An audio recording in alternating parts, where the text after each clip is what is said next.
Dear student, you are welcome on my channel S G dream study. आपका स्वागत है हमारे channel S G dream study पर।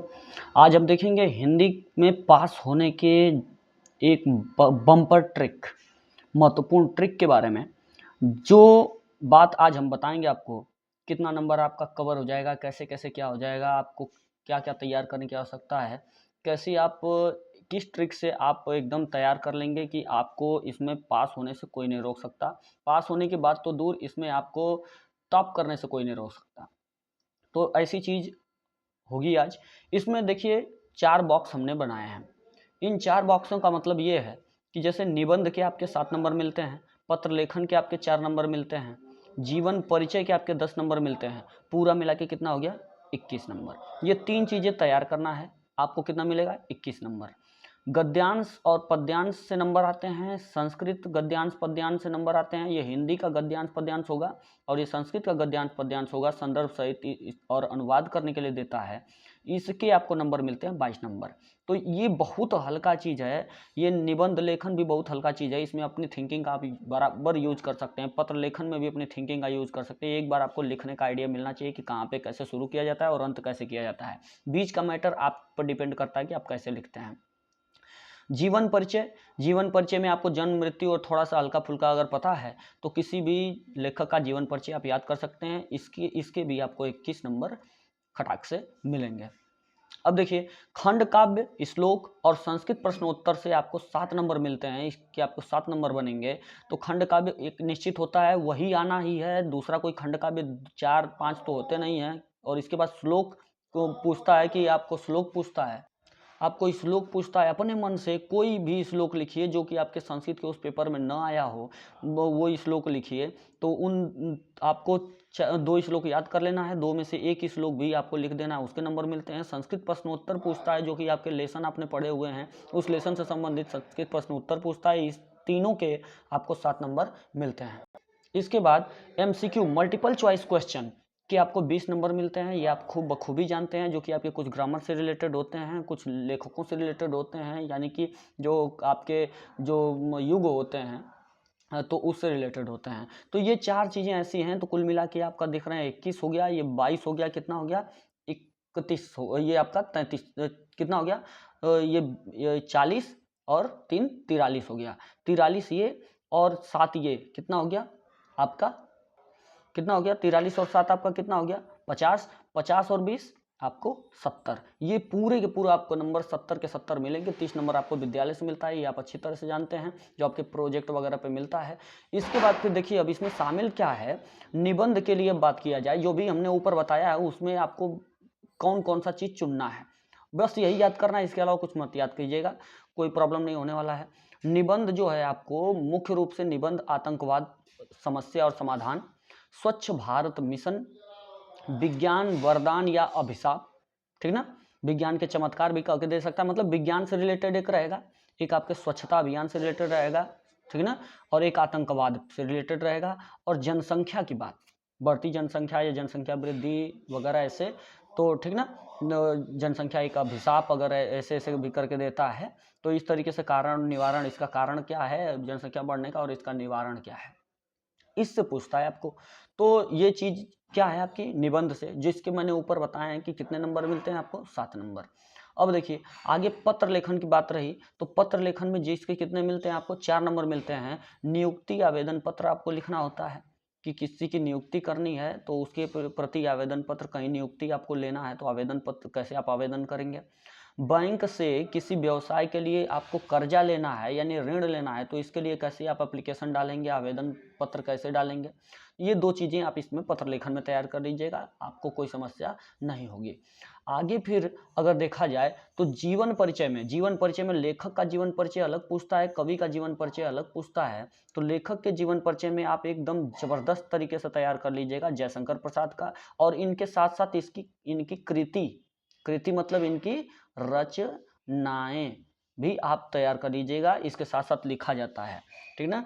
केवल जीवन परिचय नहीं, जीवन परिचय और नीचे रचनाएं भी आप कर लीजिएगा। तो ये रचना आप जयशंकर प्रसाद की तैयार कर लीजिएगा। इसके बाद आचार्य रामचंद्र शुक्ल का, इन 2 लोगों का एकदम तैयार कर लीजिए, जिससे कि आपको जीवन परिचय आप लिख लें। इसका जीवन परिचय में क्या होता है, कि जन्म होता है, मृत्यु होता है, जन्म का स्थान होता है, इसके बाद फिर माता पिता होते हैं, बीच में का पढ़ाई लिखाई हुआ, इनका जीवन वगैरह कैसे बीता, तो वो चीज़ें होती हैं, इन्होंने क्या क्या किया, कैसे किया, हाँ क्या घटना घटी इनके जीवन में, तो इस तरीके की बात उसमें शामिल कर देते हैं। नीचे कृति या रचनाएं लिख देते हैं कि इनकी रचनाएं कौन कौन हैं, तो रचनाओं में आप नंबर डाल देते हैं कि कौन कौन सी रचनाएं हैं।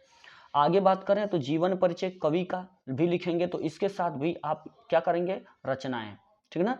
जो सुमित्रानंदन पद के जन्म के बारे में, मृत्यु के बारे में, गोविंद गोस्वामी तुलसीदास के जन्म के बारे में, मृत्यु के बारे में, इनका जीवन कैसे बीता, इनके जीवन से संबंधित घटनाएं, माता पिता, स्थान वगैरह, ठीक ना। तो इस तरीके से आप जीवन परिचय लिखते हैं कवि का।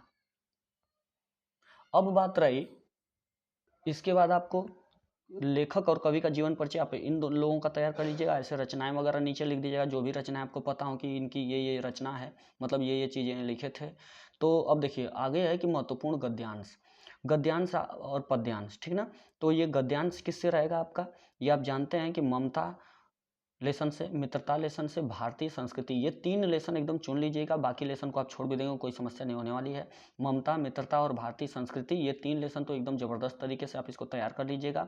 तो इसके गद्यांश यानी इसी से आपके कहानी जैसा एक टुकड़ा, इसी में से एक टुकड़ा आपको दिया जाता है और उसी से संबंधित आपको प्रश्न पूछ दिया जाता है और उसी में से अर्थ पूछ दिया जाता है। ये आपको रहेगा, जिसके लिए मैंने बताया था कि आपको गद्यांश पद्यांश चाहे इसका हो चाहे संस्कृत का हो, वो पूरा मिला के दोनों का 22 नंबर का आपको आता है। तो इस तरीके से 21 नंबर ऊपर हो गया आपका, ये 22 नंबर हो गया। और जैसे महत्वपूर्ण पद्यांश भी उसी में रहता है, तो पद्यांश में किसका याद कीजिएगा आप, सूरदास के का और तुलसीदास का, इन दोनों लोगों का आप याद करिएगा, ठीक ना। ये कविता में और इसका अर्थ, ठीक ना, और इसी से रिलेटेड आपको प्रश्न उत्तर यानी कि आपको पूछ देता है पद्यांश में, तो प्रश्न उत्तर आप इसका लिख लीजिएगा। इसके लिए आपको नंबर ज़बरदस्त तरीके से मिलेंगे, इनके अलावा कोई आप नहीं है, अगर रिलेशन टच करेंगे तो कोई समस्या होने वाला नहीं है। आगे देखिए, संस्कृत के गद्यांश और पद्यांश से रिलेटेड आपको प्रश्न पूछता है, तो जैसे उसमें पद्यांश या गद्यांश देके प्रश्न उत्तर पूछता है, वैसे इसमें भी करता है, लेकिन बस बात इसमें ये होती है कि इसमें प्रश्न उत्तर नहीं पूछता है, इसमें गद्यांश दे देगा। जैसे वाराणसी और भारतीय संस्कृति, इनका 2 का तैयार कर लीजिएगा, इन्हीं से गद्यांश और पद्यांश ज़्यादा उठते हैं, तो इनका अगर याद कर लेंगे आप, इन्हीं में इसी वाराणसी में और भारतीय संस्कृति में कहानी का टुकड़ा उठाएगा, तो आपको पूछ देगा कि इसका संदर्भ सहित व्याख्या कीजिए, ठीक ना, मतलब अर्थ। और पद्यांश का भी इन्हीं में से उठाएगा, कविता पे कविता बीच में डाली हुई होती है, श्लोक डाले होते हैं, तो उसी को उठाएगा और आपको इसी से कह देगा कि क्या करिए कि इसी का आपका संदर्भ सहित इसका अर्थ लिखिए, ठीक ना। संदर्भ लिखना होगा और उसके साथ साथ अर्थ लिखना होगा। तो उसका अर्थ आप संस्कृत का हिंदी में अनुवाद करके आप लिख देंगे, ठीक ना। और खंड काव्य जो है जिला अनुसार आप देख लीजिएगा कि आपके जिला में कौन सा खंड काव्य पढ़ना है, अपने टीचर से पूछ लीजिएगा, या तो फिर किसी दूसरे का यानी मित्रों का हेल्प ले सकते हैं, या किसी का भी, जिससे कि, या किसी किताब का हेल्प ले सकते हैं, ठीक ना, जिससे कि आपको खंड काव्य देख लेना है कि हमारे जिले में कौन सा खंड काव्य पढ़ना है हमारे लिए। तो उसमें सर्ग होते हैं, सर्गों को तैयार कर लीजिएगा, और सर्ग तैयार करने के बाद सर्ग जैसे कोई खंड काव्य जो रहेगा आपके ज़िले का, उसमें सर्ग पूछता है कि प्रथम सर्ग द्वितीय सर्ग के बारे में बताइए, इसकी कहानी क्या है, तो सर्ग वाइज कहानी याद कीजिएगा, सीक्वेंस दिमाग में बना लीजिएगा कि किस सर्ग में क्या बात है, किस सर्ग में क्या बात है, यानी कि बारी वाइज कई सर्ग में आपके, सर्ग का मतलब कई टुकड़े में आपका होता है कहानी, ठीक ना, वो कहानी जैसा होता है, उसको पढ़ लेंगे अच्छे से, सीक्वेंस बना लेंगे किस सर्ग में क्या कहानी है, ठीक ना। तो उसके बाद फिर उसमें पूछता है कि आपका जो इसमें नायक कौन है, मतलब जिसके बारे में उसमें बात कही रहेगी, ठीक ना, तो नायक कौन है, तो उनके बारे में भी पूछ देता है कि इनके बारे में बताइए, ठीक ना, तो उसके बारे में भी आप लिख सकते हैं, ठीक ना। तो अब देखिए, ये 20 नंबर का जो क्वेश्चन होता है बहुविकल्पी, जो हम आपको आगे कराएंगे, ठीक ना, तैयार कराएंगे, ये हमारे ऊपर है, लेकिन फिर भी ऐसे अपने मन से तैयार करते रहिएगा हल्का फुल्का, ठीक ना। 20 नंबर का एमसीक्यू होता है कि आपके ग्रामर से होता है, यानी व्याकरण से होता है, हिंदी व्याकरण से, फिर आपके संस्कृत व्याकरण से भी होता है, और जो आपके युग होते हैं उनसे रिलेटेड होता है।